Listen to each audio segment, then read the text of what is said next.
L'església de Santa Caterina de Teulada és el monument històric i artístic més important del municipi.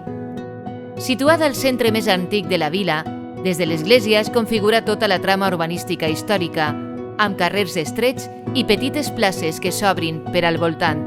L'edifici respon a un bon exemple de l'arquitectura renaixentista, amb pervivències del gòtic tardà valencià. La seva construcció, que va finalitzar en 1614, es va basar en la idea d'alçar una església-fortalesa que fora centre de defensa davant els atacs pirates. Un temple amb fortes i ben definides construccions defensives, de murs alts, amb poques i xicotetes finestres.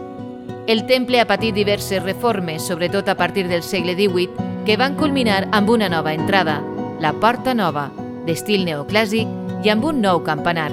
Amb una alçada de 30 metres, de forma hexagonal i construït per mestres picapedrers locals, el campanar defineix una de les imatges més conegudes de Teulada.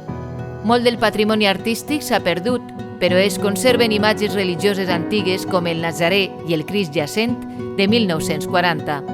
La decoració interior s'ha enriquit amb pintures murals modernes. No ens podem oblidar de l'òrgan, que sona entre aquestes parets des de fa més de 2 segles. Al costat d'un lateral de l'església s'alça la petita ermita de la Divina Pastora, construïda probablement entre segles XVII i XVIII, presenta una imatge arquitectònica i decorativa molt senzilles.